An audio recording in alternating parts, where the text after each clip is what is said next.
Se você quer se conhecer, uma coisa essencial que você tem que fazer é conhecer a sua personalidade. E existem 1 milhão de teorias que você pode usar para isso, né? Você pode usar astrologia, você pode usar Myers-Briggs, você pode usar os 4 temperamentos, mas aqui nesse vídeo eu vou focar na teoria que eu acho mais eficiente, mais moderna, que inclusive é estatisticamente e cientificamente comprovada. Essa é a teoria do Big Five, os grandes 5 traços de personalidade. E aqui nesse vídeo eu vou falar sobre esses 5 traços, para que você conheça eles de uma forma introdutória. E no futuro eu farei um vídeo específico para cada um desses traços, porque você vai identificar qual deles você tem e você vai saber como lidar com eles a partir dessa classificação, tá certo? Já aproveita e se inscreve no meu canal para você não perder esses vídeos que vão sair depois desse. Vamos lá? Bom, e como é que funciona o Big Five de fato? Bom, você vai fazer um teste, certo?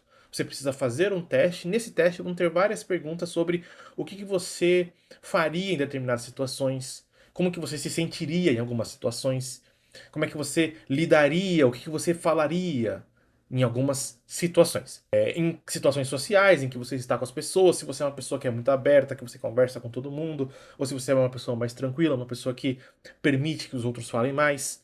Se você é uma pessoa que toma a frente quando é necessário uma liderança, quando é necessária uma tomada de decisão, você está sempre ali na vanguarda, sempre se disponibilizando para tomar essa posição.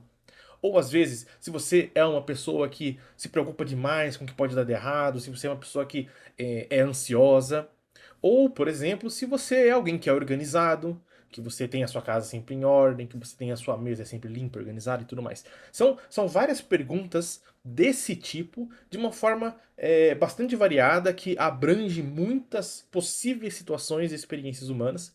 E a partir dessas respostas, elas são colocadas em 5 compartimentos. Os compartimentos são os seguintes, que são o que representam, o que formam os traços da personalidade. 1. Agradabilidade. 2. Abertura à experiência. 3. Neuroticismo. 4. Conscienciosidade. E 5. Extroversão.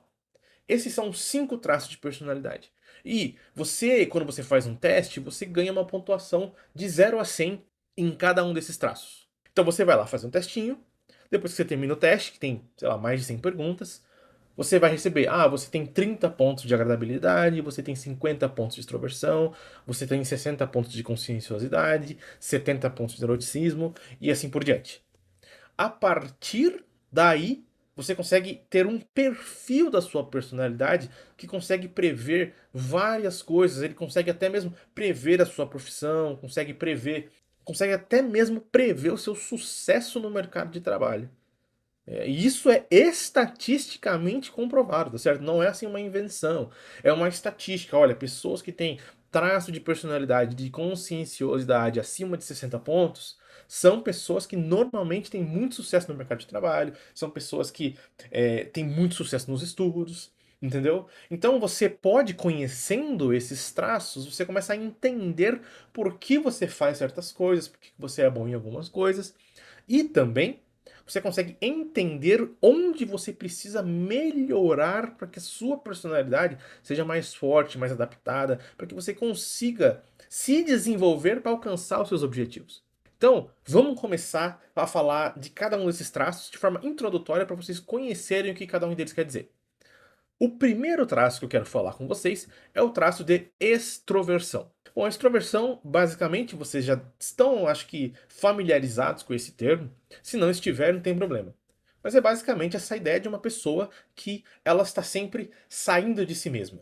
Extraversão, estro, essa palavra, esse termo, esse radical estro significa sair, fora. Então é uma pessoa que ela sai de si mesma. Então significa que é um indivíduo que gosta muito de conversar, que se sente bem em situações sociais, que toma a frente, não tem medo de tomar a liderança das coisas, de dar a cara a tapa, sabe? E no outro lado, uma pessoa. De um lado você tem essa pessoa extrovertida, e aí, se você tem uma pontuação baixa nesse traço, você é uma pessoa introvertida, que é justamente o contrário, uma pessoa mais introspectiva, Uma pessoa que muitas vezes se descreve como alguém que tem bateria social, sabe? Aquelas pessoas que, tô cansado, fiquei muito tempo aqui com muita gente, minha bateria social acabou. Geralmente essas pessoas são pessoas introvertidas. E aí você vê que conforme você vai subindo nessa escala de extroversão, você vai se tornando uma pessoa mais ou menos extrovertida. O segundo traço de personalidade é a abertura à experiência. O que é abertura à experiência? É basicamente a tendência que você tem de se abrir a coisas novas, de explorar possibilidades. Geralmente, pessoas que têm esse traço são pessoas criativas, trabalham com música, com arte, ou pelo menos têm interesse nisso. Tem uma subcategoria da abertura à experiência que, na verdade, mede se a pessoa tem interesse em assuntos abstratos. Então, uma pessoa que gosta de estudar, uma pessoa que gosta de matemática, de discutir ideias filosóficas, que não necessariamente tem uma utilidade prática, sabe? É uma coisa bastante contemplativa. Então, esse traço da abertura e experiência, ele é muito rico, porque justamente ele descreve essas questões da humanidade que são bastante complexas, como, por exemplo, a própria criatividade. Não só a criatividade, como também a inteligência são dois aspectos muito atrelados a esse traço. Agora, significa que se você tem um alto traço de abertura e experiência, você é uma pessoa muito inteligente? Inteligente em que sentido? Aqui, a descrição traz inteligência como interesse em assuntos abstratos, não necessariamente em QI. Não tem nada a ver com QI, não tem nada a ver com capacidade de resolução de problemas, nada disso. Tanto que esse traço não está necessariamente correlacionado com sucesso no mercado de trabalho ou estudos. Ele simplesmente quer dizer que você tem interesse nesse tipo de assunto. Não quer dizer que você seja um gênio, nada disso. E além disso, assim, você sabe uma pessoa meio maluca que, vamos pular de paraquedas? Vamos, lógico, né? Tô indo agora. Vamos fazer uma trilha lá no meio da selva amazônica com os índios, não sei o quê. E ela topa aí? Provavelmente ela tem um traço de abertura e experiência muito alto. São pessoas que topam tudo a qualquer momento, são extremamente curiosas. Bom, o terceiro traço que eu quero trazer para vocês é a conscienciosidade. Essa palavra é meio estranha, mas vocês vão ver que parece consciência, mas não é exatamente isso, tá? Uma pessoa que tem esse traço de conscienciosidade alto é uma pessoa organizada, é uma pessoa com alto senso de dever. Sabe, ela tem uma rotina muito bem estruturada, ela tem uma agenda. Logo no domingo, ela já sabe tudo o que vai acontecer durante toda a semana, ela se planeja. Entendeu? Então ela vai para trabalhar, ela sabe exatamente que tarefa ela tem que fazer a cada dia. Então vocês começam a perceber por que que esse traço de personalidade prevê sucesso no mercado de trabalho. Você vê, uma pessoa com conscienciosidade muito baixa é uma pessoa extremamente desorganizada, uma pessoa que não tem rotina, é uma pessoa que se perde no seu dia a dia, que é um caos, basicamente. Aqui, aproveitando esse ponto, é interessante vocês saberem que nenhum desses traços de personalidade é bom ou ruim. Sempre nos extremos você vai ter coisas desagradáveis. Você vai ter pontos positivos e negativos nos extremos de todos esses. Então, por exemplo, aqui eu estou falando sobre a conscienciosidade. Olha só, se você é uma pessoa com zero conscienciosidade, você é uma pessoa caótica, bagunçada, desorganizada, sem rotina, enfim, todos esses problemas. Mas, se você é uma pessoa com a conscienciosidade muito elevada, você vai ser uma pessoa chata, meio. é, Talvez seja, parece até um indivíduo que tem algum certo de transtorno obsessivo compulsivo, entendeu? Alguém que não consegue ver uma sujeirinha, sabe? Alguém que tem alguma compulsão por limpeza, por organização. Às vezes é uma pessoa que é cognitivamente inflexível.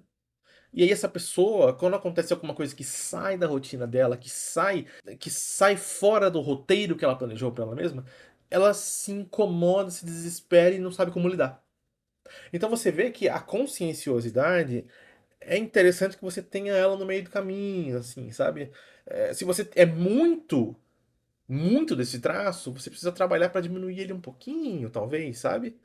Então, assim, E o outro lado também, se estiver muito baixo, você pode buscar uma forma de você aumentar isso um pouquinho, sabe? Ter a consciência de que esse traço é muito baixo e você pode tomar atitudes conscientes que fariam com que você agisse como uma pessoa que tivesse esse traço um pouco mais elevado. O quarto traço de personalidade é a agradabilidade. Esse traço de personalidade, ele é muito interessante porque ele é um dos únicos traços, só tem dois, um dos únicos traços que tem uma diferença substancial entre homens e mulheres. Isso é estatisticamente comprovado, tá, gente? Eu não tô aqui tirando isso aqui do além. Se vocês podem pesquisar literatura sobre o Big Five, estatística, você vai ver que, de uma forma geral, as mulheres têm uma agradabilidade maior. Eu não sei porquê, não estou dizendo as causas, simplesmente estou dizendo como é. Bom, o que a agradabilidade quer dizer?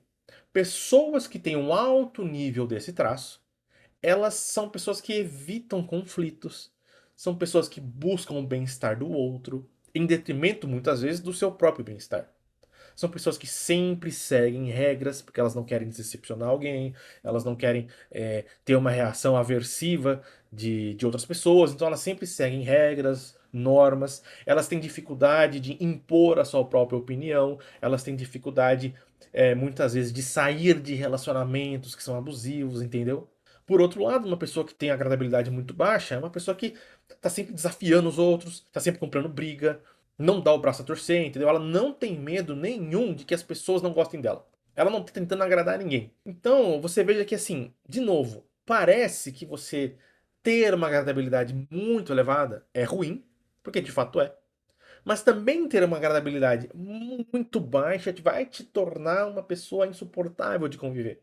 Em um lado você vai formar, né, na verdade seria uma pessoa formada para ser usada, e no outro lado você tem uma pessoa que foi formada para ser uma pessoa insuportável de se conviver. Então, por exemplo, aqui na agradabilidade tem um ponto muito interessante que é o seguinte: pessoas com agradabilidade muito elevada têm salários mais baixos. Por que será? Olha só, gente. Olha que interessante que é essa teoria.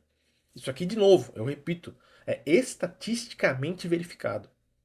Pessoas com nível de agradabilidade muito alto, elas não têm coragem de chegar no chefe delas e pedir um aumento. Porque elas têm medo de incomodar o chefe. Elas têm medo de pedir esse aumento pro chefe e o chefe olhar para ela e falar assim: não, não, não vou te dar tal, e achar que ele vai pensar mal dela. Isso incomoda muito ela.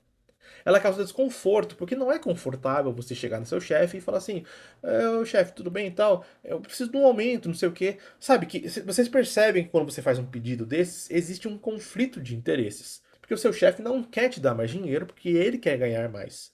E você quer mais dinheiro porque você precisa dele, você precisa melhorar de vida, etc e tal. Então, esse tipo de conflito, ele acontece em todo lugar, não só no trabalho, mas também em casa, certo? Se você, por exemplo, tem um marido que não joga o lixo fora e você quer pedir para ele jogar o lixo fora, se você tem a tratabilidade muito alta, você vai evitar esse conflito. E isso é muito ruim, porque você não consegue falar sobre o que você está sentindo e, portanto, dentro de um relacionamento, você vai acabar criando ressentimento. Esse ressentimento vai surgir em você. Entendeu? Então, olha só, pessoal, como que é interessante você conhecer esses traços para que você se atente. Porque você vai dizer assim, olha só, eu tô me sentindo mal com algo que o meu marido fez, mas eu não vou falar, porque eu não quero criar conflito. Aí você para e pensa, não, calma. Eu me sinto assim porque eu tenho um traço de personalidade que faz com que eu tenha essa tendência. Então você vai pensar melhor e vai criar coragem para você fazer aquilo que deve ser feito. Inclusive, existe um tratamento, um método psicoterapêutico específico para você tratar essa agradabilidade muito elevada, que se chama treinamento de assertividade. Ou seja, em terapia, o paciente aprende a ser mais assertivo. Olha só. O que é ser assertivo? Você poder dizer aquilo que você tem que dizer, aquilo que você acha que está certo. Como, por exemplo, pedir um aumento. Bom, por fim, nós temos o último traço de personalidade, que para mim é um dos mais interessantes, que é o neuroticismo. O neuroticismo mede o quanto que notícias negativas afetam o seu humor, afetam os seus pensamentos, os seus sentimentos e a sua cognição. Então, olha só. Uma pessoa que tem um neuroticismo muito elevado é uma pessoa que acha que se algo deu errado uma vez, vai dar errado pro resto da vida. Se ela tentar de novo, vai dar errado de novo. Então você pega uma pessoa que, sei lá, vai fazer uma prova de vestibular, ela não passa naquele vestibular, e porque ela tem esse traço de neuroticismo muito elevado, ela vai dizer assim: eu não vou nem tentar de novo, não vai dar certo. Ou pior ainda, às vezes ela vai lá e tenta fazer o vestibular, só que ela começa a ficar ansiosa no começo do vestibular, porque ela já está na expectativa de ir mal. Ou é uma pessoa que teve um relacionamento muito ruim, muito desagradável, encerrou esse relacionamento, mas ela não consegue entrar em outro porque ela está constantemente ansiosa, achando que o relacionamento vai dar errado de novo. Ou seja, são pessoas que as coisas negativas que acontecem com ela têm muito mais peso do que as coisas positivas. Veja, o ser humano ele é naturalmente configurado dessa forma. Nós temos essa tendência já. Só que essas pessoas com traço de neuroticismo muito elevado levam isso ao extremo. Então pode acontecer coisas boas a semana inteira com essa pessoa. Se acontecer uma coisa ruim, é isso que vai ficar marcado daquela semana. E ela vai ficar ruminando aquilo pro resto da semana, por um mês. Ela não consegue deixar as coisas, sabe? Ela não consegue superar as coisas com facilidade, porque ela fica ruminando aquilo. Agora sim, olha só. Do jeito que eu descrevi esse traço, parece que o seu nível de neuroticismo é sempre desejável que seja baixo. Ora, por que você gostaria de ter neuroticismo? Por um motivo muito claro, gente. Essa função humana tem uma finalidade que é detectar perigo, detectar possibilidade das coisas darem errada. Então vamos supor que você é uma pessoa com zero neuroticismo. Zero, zero. Você vai ter a brilhante ideia de pegar uma rua do Rio de Janeiro. Você não é do Rio de Janeiro. Você vai pro Rio de Janeiro, lá no meio da favela, você vai falar assim: ah, vamos conhecer a favela? Ah, vamos, por que não? E você vai lá, sem conhecer ninguém, sabe? De qualquer jeito, sem um guia, sem um morador da área, nada disso. Você simplesmente vai entrar lá. Ou você lá, vou dar um rolê no centro de São Paulo, de madrugada, com o celular de fora aqui, assim, tirando selfie, entendeu? Gente, não dá. Sabe? Uma pessoa que sem neuroticismo nenhum, ela não tem senso do perigo. Ela se torna uma pessoa inconsequente. Veja, ansiedade e medo são coisas úteis para o ser humano, para nossa preservação. Uma pessoa que tem zero neuroticismo, ela não tem ansiedade nem medo nenhum. É uma pessoa completamente inconsequente, então também é absolutamente indesejável. Você veja, uma pessoa com neuroticismo muito alto vai ser uma pessoa travada que não vai viver, certo? Porque ela tem tanto medo da vida que ela não vai conseguir viver. E uma pessoa com zero neuroticismo, ela não vai viver porque ela não tem medo de nada, então ela vai morrer em algum momento muito cedo. Porque ela não vai conseguir detectar os perigos. Então, pessoal, esses são os 5 traços de personalidade. E eu quero que vocês já comecem a pegar isso que eu falei para vocês e comecem a pensar é, se vocês têm alguma dessas características. Comecem a imaginar qual que é o nível de cada um desses traços seu. Comece a tentar escrever o perfil da sua própria personalidade. Eu, por exemplo, eu sou uma pessoa com nível de agradabilidade razoavelmente alto. Eu tenho uns 60, 70% de agradabilidade. E você veja, pessoas com agradabilidade alta, elas tendem a certas profissões, como por exemplo, psicoterapeuta. Pessoas com agradabilidade alta tendem a profissões de cuidado com as outras pessoas. Então, a partir da sua profissão, você já consegue entender mais ou menos em qual que é o seu perfil de personalidade. Por exemplo, para você ser um chefe, para você mandar em outras pessoas, ordenar, estar num cargo alto em que você precisa demitir as pessoas e cobrar delas, a sua agradabilidade não pode ser muito alta, porque senão você não vai ter coragem de cobrar ninguém. Por outro lado, a sua conscienciosidade precisa ser altíssima, porque você precisa, enquanto um chefe, enquanto um gestor, um gerente, ser muito bem organizado. Se você trabalha com música, muito provavelmente seu traço de abertura à experiência é muito elevado.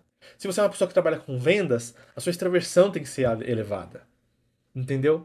Então comecem a pegar as suas características, pense um pouco sobre você mesmo, como você se comporta em diversas situações e tente montar esse traço, esse perfil de personalidade seu de uma forma aproximada, não precisa ser exato. Para ser exato, você precisa fazer um teste muito bem elaborado, com muito cuidado, certo? Baseado em estudos estatísticos.